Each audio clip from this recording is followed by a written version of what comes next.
¿Qué tal, gente? ¿Cómo les va? Espero que estén muy bien. Gente, seguimos con la recomendación de animadas y anime. Y quiero hablar de un anime que marcó a muchos, del 80 en adelante. Algo que en realidad no debió ser tal vez, pero logró ser gracias a la locura de un yankee que decidió combinar 3 animes.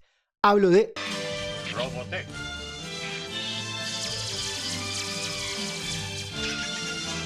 Así que, gente, acompáñenme en un viaje donde veremos su creación, su trama y algunos detallitos de la misma. Así que no le demos más vueltas, ¡vamos para allá! Primero que nada, gente, vamos con un poquito de contexto histórico para ver cómo y por qué surgió Robotech. Como bien dije, para comprender Robotech hay que retroceder a una época muy específica, tanto en Japón como en Estados Unidos. A comienzos de los 80, el anime japonés ya había dado un salto enorme en la ambición narrativa.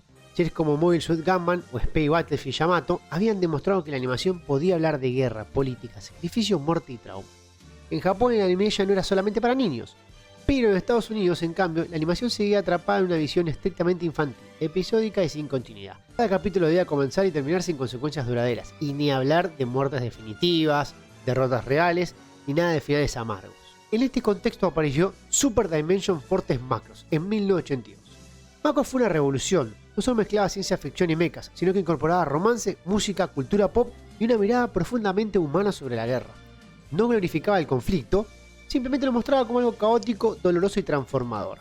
En Japón fue un éxito inmediato, pero cuando se intentó llevar a Estados Unidos aparecieron varios problemas. El primero es que solamente tenía 36 episodios, y la televisión estadounidense, para una serie, pedía al menos 65 capítulos para poder emitirse diariamente en sindicación, por lo cual vemos que Macross no servía para esto. Ni hablar de que muchos temas que Macross tocaban eran un poco duros de tragar para ciertas personas en Estados Unidos. En este contexto entra una figura clave y tal vez polémica. Carl Macek era productor de Harmony Gold. Macek no era un ejecutivo tradicional, era un verdadero fan del anime, alguien que entendía su potencial narrativo, pero que también conocía las duras reglas del mercado televisivo estadounidense. En lugar de descartar Macross o mutilarla hasta hacerla irreconocible, tuvo una idea tan arriesgada como inédita: unir varias series japonesas completamente distintas y convertirlas en una sola gran historia. No se trataba simplemente de pegar episodios uno atrás del otro. La ambición era mucho mayor. Macek decidió crear una cronología única, un universo coherente y una narrativa generacional que abarcara décadas de historia humana. Así nació Robotech. Y para lograrlo, terminó uniendo 3 series sin relación entre sí en Japón: Super Dimension Fortress Macross, Super Dimension Cavalry Southern Cross y Genesis Climber Mospeada. En sus versiones originales, estas series no compartían personajes, temas ni universos. En Robotech todo quedó unificado bajo un mismo concepto central, la protocultura. Pero hablemos de qué componía Robotech. La primera y más importante parte de Robotech es la de Macross Saga. Aquí se establecen las bases de todo el universo. Vemos que la historia comienza con un evento que cambia para siempre a la humanidad. En 1999, una gigantesca nave alienígena se estrella en la Tierra. Esta nave es conocida como la SDF-1 Macross y contiene una tecnología miles de años más avanzada que cualquier cosa creada por los humanos. Durante una década, la humanidad trabaja para reconstruirla sin comprender de todo su funcionamiento ni las consecuencias de activarla. Cuando logra repararla y la Macross entra finalmente en funcionamiento, la humanidad comete un acto irreversible, anuncia su existencia al resto del universo. Lo que parecía un logro tecnológico se convierte en una sentencia. La nave pertenece a una antigua guerra intergaláctica ligada a la protocultura, una misteriosa fuente de energía y al mismo tiempo el origen de una civilización perdida. La Tierra queda inmediatamente atrapada en un conflicto que no entiende y que no provocó conscientemente. En este contexto, conocemos a nuestro personaje principal, Rick Hunter. Este es uno de los protagonistas más complejos que tuvo la animación de la época. Rick no comienza como un héroe, no sueña con ser piloto ni con salvar a la humanidad. Es un joven común, casi un espectador, que termina arrastrado por diversas circunstancias al conflicto. A lo largo de la guerra contra los Centraedis, vemos cómo Rick crece, madura y se convierte en un líder. Pero ese crecimiento tiene un precio altísimo. Pierde amigos, pierde amores, pierde su inocencia. Robotech se atreve a mostrar que la guerra no convierte a las personas en héroes invencibles, sino en sobrevivientes marcados por el trauma. Creo que uno de los elementos más originales y profundos que hay que remarcar de Macross es el rol de Lin Min-mei. En apariencia, Min-mei es solo una cantante pop y un ídolo juvenil, pero narrativamente es mucho más que eso. Su música se convierte en un alma cultural. Los Centraedis, enemigos de la humanidad, son clones gigantes diseñados exclusivamente para la guerra. No conocen la música, el amor, la familia ni el arte. Cuando entran en contacto con la cultura humana, su estructura mental comienza a colapsar. La música de Min-mei no lo destruye físicamente, los transforma. Vemos que la guerra con los Entraedes no termina en una victoria limpia, termina con una humanidad dañada, con ciudades destruidas y con millones de vidas perdidas. El final de Macro Saga no es triunfal, es melancólico, agridulce y realista. Se ganó la guerra, pero se perdió algo en el camino. Esa decisión narrativa fue revolucionaria para la televisión occidental de los años 80. Vemos que tras el final de Macro Saga, Robotech da un giro radical, y vamos a nuestra segunda parte. Si la primera etapa habla de descubrimiento, choque cultural y el precio emocional de la guerra, The Masters, que es la segunda parte, habla directamente de las consecuencias. Es una saga menos recordada por el público general, pero también una de las más importantes a nivel temático, porque expande el universo de Robotech hacia una dimensión mucho más oscura y trágica. La historia se sitúa varios años después de la devastadora guerra contra los Entraedes. La humanidad ha sobrevivido, pero no ha salido fortalecida. La Tierra intenta reconstruirse, pero lo hace sobre unas ruinas físicas y morales. Las decisiones tomadas durante la guerra anterior, especialmente el uso y de la dependencia de la protocultura, comienza a pasar factura. En este contexto aparecen los Robotech Masters, una civilización alienígena avanzada pero profundamente decadente. Estos Robotech Masters no son los conquistadores en el sentido clásico, no buscan gloria en expansión, son una raza que está muriendo. Su civilización se construyó alrededor de la protocultura, no solo como fuente de energía, sino como base biológica de su propia existencia. Cuando perdieron el control de este recurso, comenzaron una lenta extinción. La llegada a la Tierra no es una invasión por ambición, sino un intento desesperado por recuperar aquello que consideran suyo por derecho. Este detalle en la segunda parte es fundamental, porque transforma completamente la naturaleza del conflicto. Por primera vez en Robotech, el enemigo no es una fuerza brutal como los Entraedes, sino una civilización intelectual, fría y calculadora, que ve a la humanidad como una especie inferior que ha usurpado un legado que no comprende. Desde su punto de vista, los humanos son intrusos jugando con tecnología que no les pertenece. Durante esta segunda parte vemos una guerra contra los Robotech Masters que es mucho más psicológica y estratégica que la anterior. No hay grandes gestos heroicos, no hay momentos de gloria épica conmemorables como Macros. Hay desgaste, hay confusión y una sensación constante de que la humanidad siempre va un paso atrás. Los protagonistas de esta etapa, como Dana Sterling, representan una nueva generación que no vivió directamente el inicio del conflicto, pero carga con el peso de las decisiones de sus padres. Robotech introduce aquí una idea muy potente, que es que las guerras no terminan cuando cesan los disparos, sino cuando dejan de heredarse. Uno de los aspectos más interesantes de The Masters es cómo retrata la fragilidad humana. La Tierra ya no es un símbolo de unidad. Existen divisiones internas y errores estratégicos. La tecnología de Robotech, que antes parecía una bendición, ahora se revela como una maldición heredada. Cada avance está ligado a una amenaza mayor. El final de esta saga es profundamente pesimista. No hay una victoria clara. Hay sacrificios, pérdidas enormes y la sensación de que incluso derrotando a los Robotech Masters, el daño ya es irreversible. Es una historia sobre civilizaciones que llegan demasiado tarde a corregir sus errores, tanto humanos como alienígenas. Y la saga de Robotech termina con The New Generations. Si The Masters mostraba una humanidad debilitada, The New Generation muestra directamente una humanidad derrotada. Esta es la tercera y última etapa de Robotech y creo yo que, sin exagerar, es una de las historias más sombrías que emitió en la televisión animada occidental durante los 80. Vemos que la Tierra ha sido colonizada por los Invid, una raza alienígena completamente distinta a las anteriores. A diferencia de los Entraedes y los Robotech Masters, los Invid no buscan dominar por ideología ni recuperar un pasado perdido. Su objetivo es simple y aterrador: sobrevivir. Ven al planeta Tierra como un recurso más dentro del universo hostil. Para ellos la humanidad es un obstáculo menor. Vemos que la invasión Invid es rápida y devastadora. Las defensas humanas colapsan, las ciudades caen, las fuerzas militares organizadas prácticamente desaparecen. Robotech deja atrás la idea de los grandes ejércitos y pasa a centrarse en pequeños grupos de resistencia. El tono cambia por completo en esta parte. Ya no se trata de salvar al mundo, sino de ir recuperándolo fragmento a fragmento. Scott Bernard, el protagonista de esta etapa, es quizás el personaje más humano de toda la saga. No es un líder nato ni un símbolo inspirador, por lo menos al comienzo. Es un joven marcado por la pérdida, impulsado por la rabia y el deseo de volver a casa. Su viaje no es solo físico, atravesando un planeta ocupado, sino emocional. Scott representa a una generación que nació en un mundo ya roto y que nunca conoció la paz. The New Generation adopta una estructura casi de road movie post-apocalíptica. Cada episodio refuerza la idea de que la humanidad está al borde de la extinción. Nuestros personajes no luchan solamente contra los Invid, sino contra el cansancio, la desesperanza y el miedo constante a desaparecer sin dejar rastro. Robotech se atreve a mostrar algo muy poco común en la animación de su época: la derrota prolongada. Uno de los grandes aciertos de esta parte de la saga es la forma en que humaniza la resistencia. No hay héroes invencibles. Hay personas rotas que siguen avanzando porque no tienen otra opción. Las relaciones entre los personajes se construyen desde la necesidad emocional, no desde el romance idealizado. La esperanza existe, pero es frágil, es casi incómoda. Vemos que narrativamente The New Generation funciona como un cierre temático del universo de Robotech.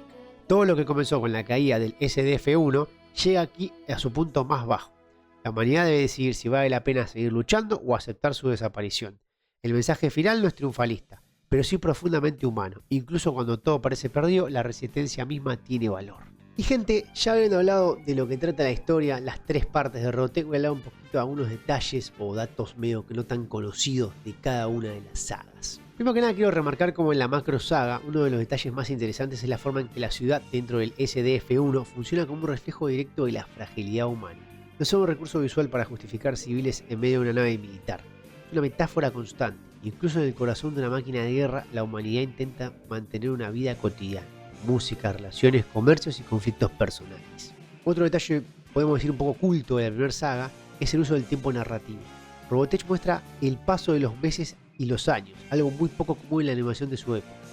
Los personajes envejecen emocionalmente, cambian de rol y de actitud.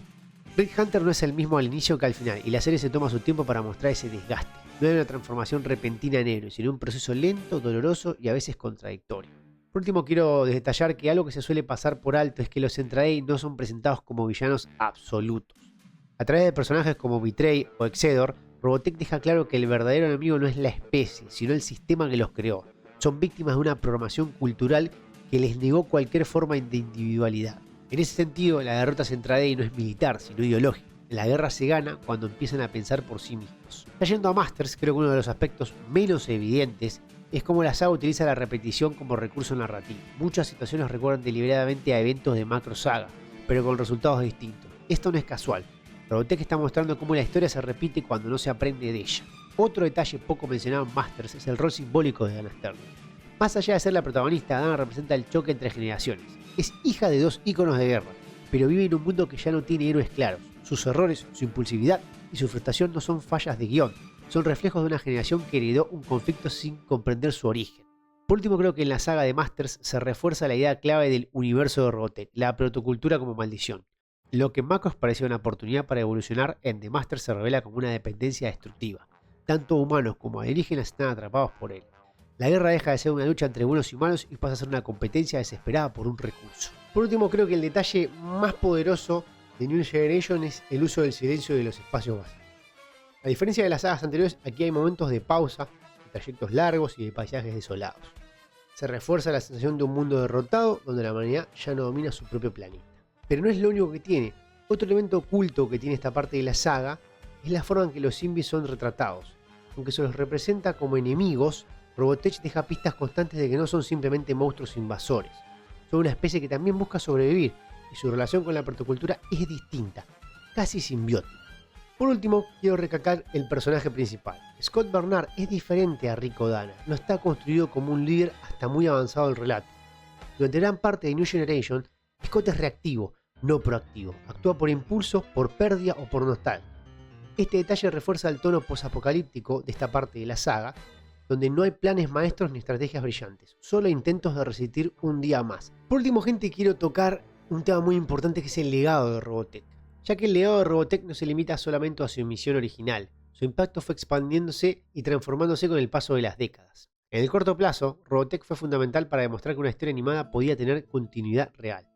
Muchos espectadores occidentales se enfrentaron por primera vez a una narrativa donde los episodios importaban, donde los personajes cambiaban y donde las consecuencias no se borraban al final de cada capítulo.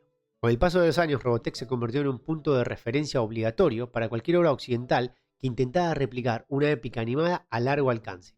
Su estructura generacional, con protagonistas que cambian y conflictos que se heredan, puede arrastrarse en múltiples series posteriores, incluso fuera del género del mecha. Pero creo que algo muy importante que dejó como legado Robotech creo que es la polémica. Robotech abrió el debate sobre la adaptación cultural, sobre hasta qué punto es válido modificar una obra original para hacerla accesible a otro público. Este debate sigue vigente hoy, en un mundo donde el anime se consume de forma mucho más directa y sin intermediarios. Creo que Robotech representa una época en la que adaptar significaba reescribir. Pero quitando las polémicas, creo que Robotech dejó una huella porque no trató a su audiencia como infantil. Mostró derrotas, sacrificios y finales agridulces en un horario donde eso no era habitual. Para muchos espectadores fue el primer contacto con una narrativa que no prometía finales felices. Finalmente, y para cerrar, creo que el mayor legado de Robotech es haber demostrado que incluso una obra nacida del caos puede convertirse en algo significativo. Robotech no fue perfecta, pero fue valiente. Y esa valentía narrativa es la razón por la cual décadas después sigue siendo recordada, discutida y revisada por muchos. Pero bueno, gente, hasta acá el video. ¿Qué decirles de Robotech? La verdad que es una serie de anime que marcó a muchos en muchas épocas, porque empezó en el 80 y pico. Yo soy del 90, la vi más en el 90 y largos. La verdad que la fumé toda de punta a punta. En ese momento, la verdad que simplemente la vi y la disfruté. No tenía idea que era un producto parchado por un par de yankees. Creo que la verdad que para haber sido, como dije, parchado, para haber sido algo que eran 3 series de anime distintas y la hayan puesto en una sola, la verdad que lo armaron bastante bien, unieron bastante bien los cabos, todo alrededor de la protocultura. Me parece muy bueno lo que hicieron, pese a que después lo que es Macross es muy grande y podemos en otro video dedicarle un largo tiempo a todo lo que es la saga de Macross, que es muy interesante también. Pero creo que lo que hicieron con Robotech fue muy grande, sobre todo para Latinoamérica. Latinoamérica, Robotech fue muy importante, por lo menos en Argentina. Creo que es uno de los primeros animes que muchos vieron y que siguieron. Y como bien dije, anime largo, 60 y pico de capítulos, va, más, 80 y largos creo que eran. La verdad que fue una serie distinta, una serie que en los 90 marcó bastante, le gustó a muchos. Y nada, hoy por hoy es recordada con mucho cariño y nostalgia, ahora que bueno, ya sabemos bien de dónde vino y cómo se creó. Creo que es un producto muy interesante, un producto que se tiene que seguir analizando. Véanla, yo quiero creer que todos los que van a ver este video vieron Robotech, pero si no vieron Robotech, denle una chance, son 80 y algo de capítulos creo. Están bastante buenos, las 3 sagas están bastante buenas. Creo que, yo diría, sí, creo que la gran mayoría, la que más nos gustó fue la primera, fue Macross. Pero las demás creo que también se acoplaron bien, son muy interesantes. Como bien dije, cambia el tono de una a otra. Pero es una serie que vale bastante la pena. Así que por eso, gente, le digo, véanla, como siempre les digo, véanla más allá de lo que yo les estoy diciendo. Véanla ustedes mismos, fúmensela de punta a punta los 85 capítulos porque vale bastante la pena. Es un producto, tal vez viejo para algunos, como dije, es del 80 y largo, pero no por eso es de baja calidad. Es algo que marcó una generación y merece ser revisto hoy por hoy. Pero bueno, gente, hasta acá el video. Si les gustó, ya saben, like, suscribirse y activar campanita, que ayuda mucho a crecer el canal. Por acá, gente, le voy a estar dejando el link a otro anime que también le hicimos una reseña. Y por acá, gente, también le voy a dejar el link al canal secundario. Tops, reseñas, recomendaciones, todo sobre los videojuegos. Vayan allá, likeen, suscríbanse, que también semana a semana subimos material. Y nada, gente, yo me despido hasta otro video. Les deseo éxitos.